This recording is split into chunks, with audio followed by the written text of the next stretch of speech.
Hello, hello. It's December. October and November were very good reading months, so let's talk about it.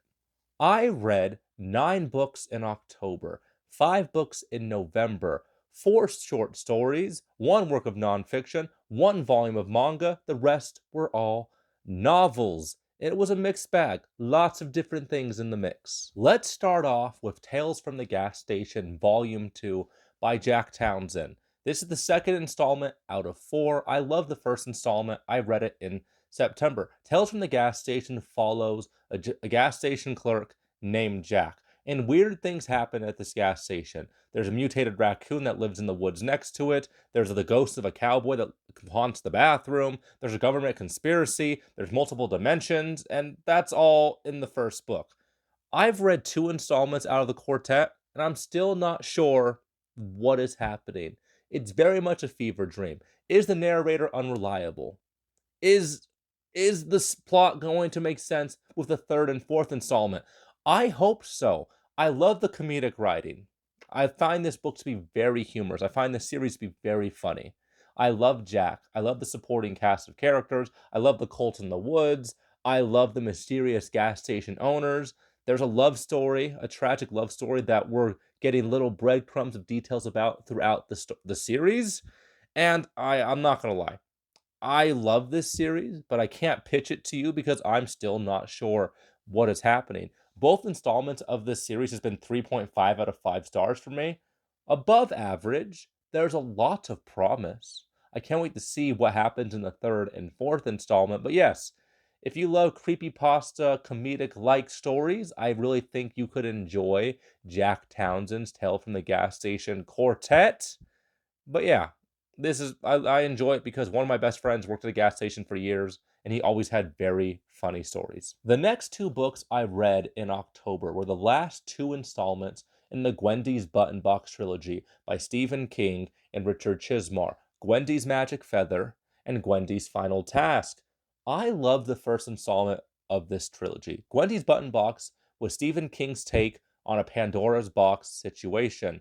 Gwendy's a young girl, and she's given a magical, mysterious button box from a mysterious stranger.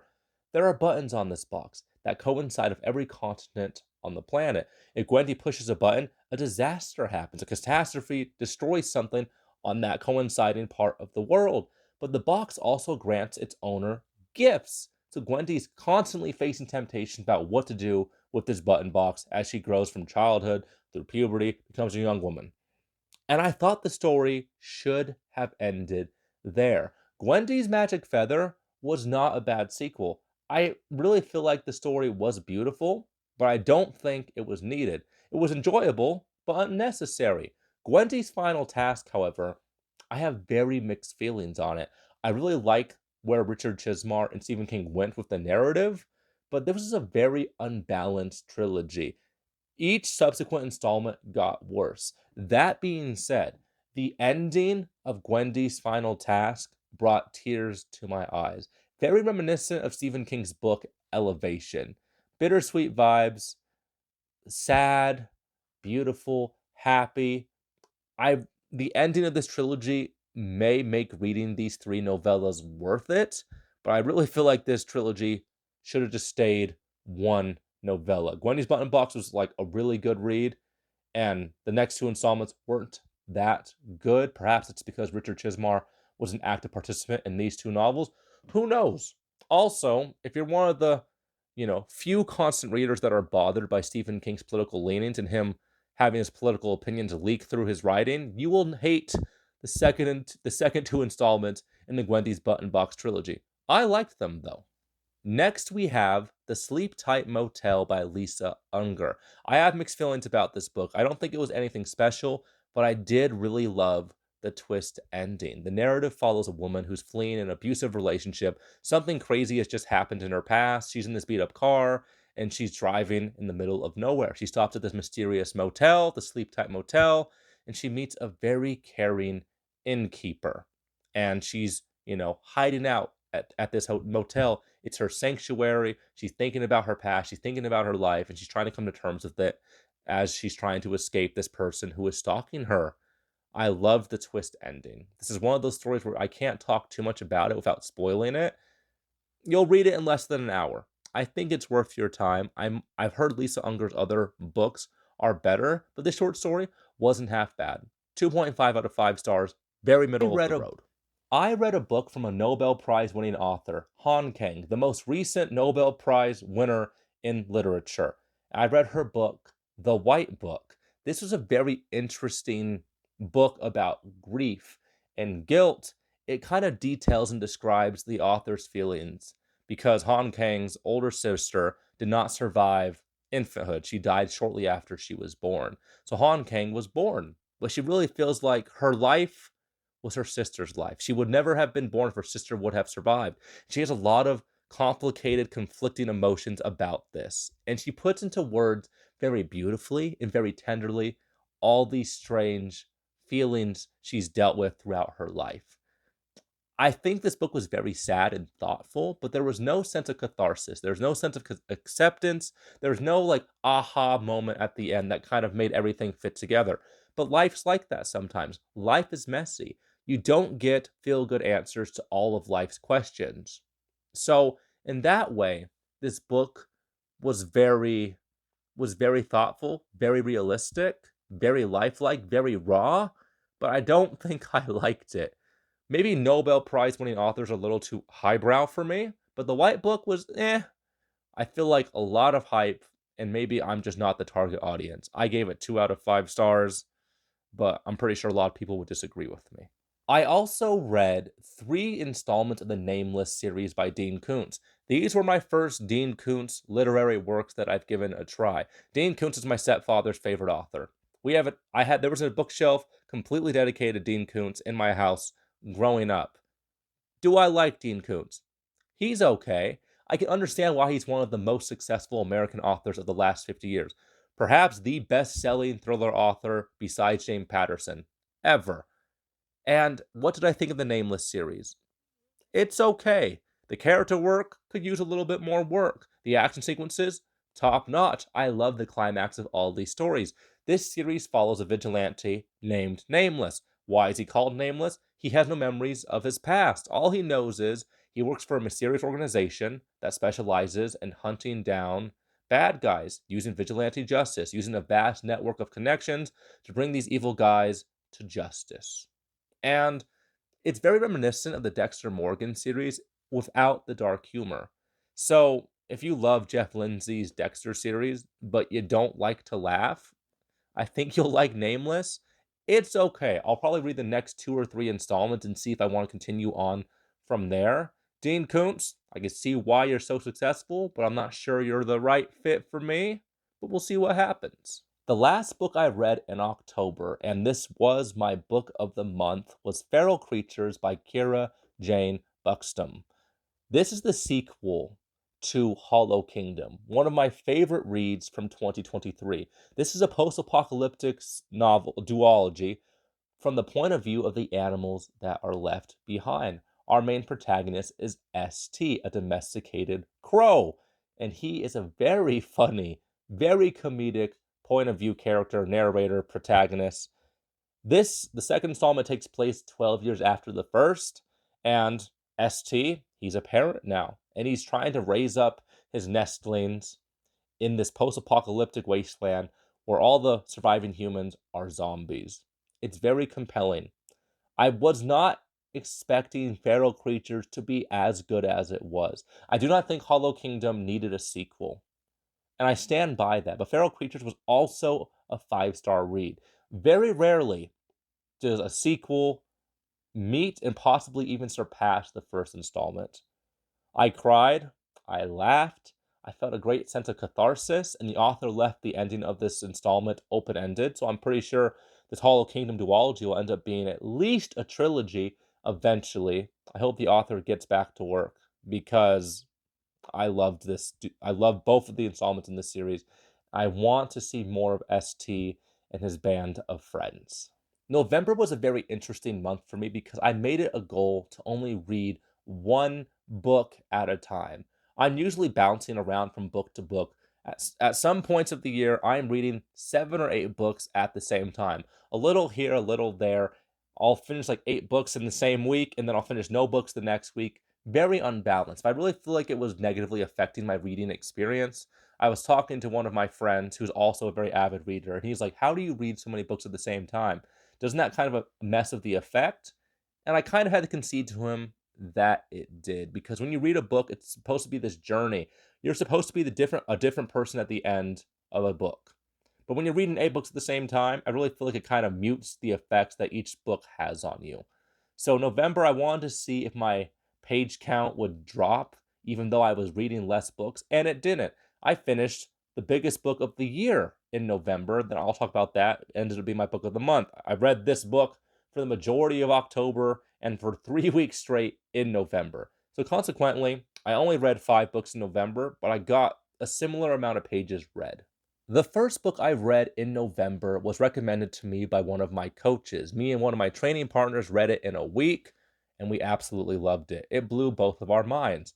Wild at Heart by John Eldredge is written from the Christian perspective. So if you're non-religious, you won't care for this book very much. I am religious, and I found a lot of the passages to be incredibly moving and compelling and therapeutic. This read blew my mind, but it was also a very painful read. It helped me confront and to come to terms with a lot of things from my past. I truly believe that if I read this book when I was 19 as opposed to 29, it would have greatly affected the trajectory of my life in a positive way. It really helped me come to terms with a lot of the things that happened in my past, in my upbringing, and how to find strength from my traumas. And if you're dealing with a similar sense of anxiety, a similar sense of pain from this wound from your youth, I really feel like you'll enjoy this work. I have a hard time recommending it to other people because it's a very personal. This book will make you feel and work through very personal things. I loved it. I read this instead of going to therapy, and my training partner that read it, it blew his mind. We both cried throughout while reading this. It almost won book of the month, but I felt like it would be kind of weird for a work of nonfiction to read it. And when you see what book won book of the month for November, you'll understand why this book was a very close second, despite the fact that it was amazing and it blew my mind. I returned to one of my favorite authors for my next read of November. Frederick Bachman's A Man Called Ove was my book of the year 2 years ago. That book absolutely blew my mind, and Frederick Bachman is one of my favorite authors. I think I've read 5 of his works, and this was the 6th one. The Answer Is No is his most recent published work. It is a short story. I devoured it in 2 hours. And I'm sad about that because I have to wait until next year for his newest release. And this short story was chef's kiss phenomenal. I loved it. It follows an introverted man who lives a life of isolation. He works from home. He orders takeout. He has no friends. He never leaves the house. He plays video games. And he's forced into the limelight of his apartment building. He's forced into a position of responsibility, and he's forced to interact with his fellow humans on his block. What follows is a very comedic, bittersweet, touching story about human connection and finding one's place in your community. I loved how this plot progressed. I love the character arc of our protagonist. I love the bittersweet feelings I felt at the conclusion of this narrative. I just wish it was a full length novel, not a short story. I love everything I've read from Frederick Bachman. No one writes about love and angst and like the existential crisis of just growing up in this world quite as well as Frederick Bachman. He's top notch when it comes to talking about the human experience, and it's in a very thoughtful, digestible way. Read this short story if you're not sure if Frederick Bachman's for you, because if you like the way this story made you feel, I'm sure you'll love all of his other works. I read my first volume of manga in 2 months in November. I Am a Hero is a zombie apocalypse novel told from the point of view of a failed manga artist. The zombie apocalypse happens, but our protagonist has a special ability. He's one of the few people in Japan that has a gun.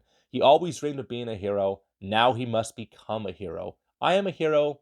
I've only read the first volume, so I can't tell you too much about the plot because I'm still figuring it out for myself. But this series has a lot of promise. I'll be finishing this in the first quarter of 2025. I love zombie stories. They're one of my favorite subgenres of fiction. And I can't wait to see where this manga goes. November was not as productive of a month, but that's because for half of October and all of November, I was focusing on one monstrous book. One chunky boy. 1,000 plus page monster that has been consuming all of my free time. And I am talking about The Stand by Stephen King. I finished this 2 weeks ago. I read the first part of this, the first 380 something pages. It took me 6 weeks to get through. The first part of The Stand was not very interesting. It basically just details how America is falling apart in the aftermath of this pandemic. Part 2 was much better. Part 3 knocked my socks off. The Stand was a very unbalanced work. It was epic in scope. There's amazing characters. The plot is very uneven. The pace is incredibly glacial. I love the antagonist. I love our point of view characters. I found the climax to be very underwhelming. People always talk about the hand of God scene in The Stand, and I was looking forward to it. It only lasted a paragraph. I'm not sure that was worth the wait. It like the climax happens 1,038 pages in. And then there's like 80 more pages of falling action that I loved immensely. I understand why this book is so divisive among the constant reader fan base. You either love or hate The Stand. I'm kind of convinced that the people that love The Stand so much are experiencing like a type of Stockholm syndrome. Like they can't admit that they love it. They can't admit that they hate it because that book just captured so much of your time. I love it, but I recognize that it's a very flawed book. I do think it could have been 400 pages shorter and it would have benefited from it. That being said, I'm not sure what parts I would have left out besides the Trash Can Man chapters. But yeah, all those chapters together, that's like 100 pages. There's still a lot of fat on this book, but I loved the dialogue. I loved the characters. I loved the falling action. I loved most of part 2. I loved right up until the climax in part 3. This was my book of the month, even though I clearly have mixed feelings about this. I've been writing out the script for a full length book review of The Stand. I'm going to be talking about that at length, hopefully before the end of the year. My book reviews are so backlogged. I have like 30 books I have to review that deserve a dedicated book review that I'll get to eventually. But The Stand has been pushed to the front of the line because this book is epic. I need to talk about it. But yes, that was my book of the month for November, even though I have mixed feelings. The final book I read in November was The Blue Book of Nebo. This was a very beautiful, thought-provoking, moving post-apocalyptic story. Clearly, I love post-apocalyptic fiction. This was like Cormac McCarthy's The Road if it was hopeful, and if it followed a mother and son as opposed to a father and son.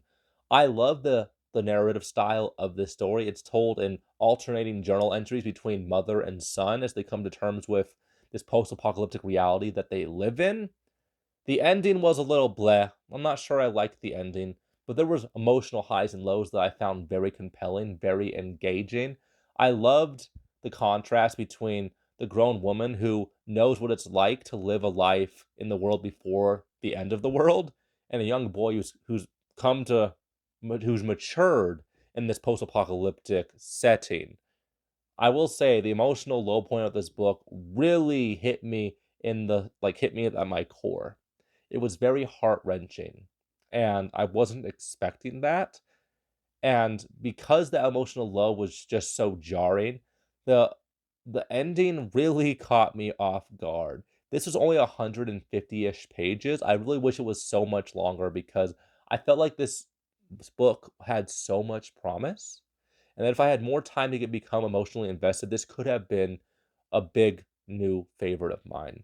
I picked this up because one of my favorite book talk friends, Suki from Suki Reads, recommends it so highly, and I understand why. This was beautiful. If you love Cormac McCarthy's The Road, definitely give The Blue Book of Nebo a try because it was amazing. So there you have it.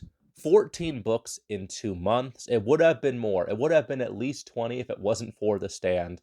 That book gave me a lot of trouble, but it was worth it. My books of the month were Feral Creatures and The Stand. I think a lot of the books of the month for 2024 have been post-apocalyptic fiction. That must just be the mood I'm in for 2024. I look forward to seeing how December is going to play out. I have a lot of interesting reads planned. Let's end 2024 with a bang. I'll talk to you guys next time.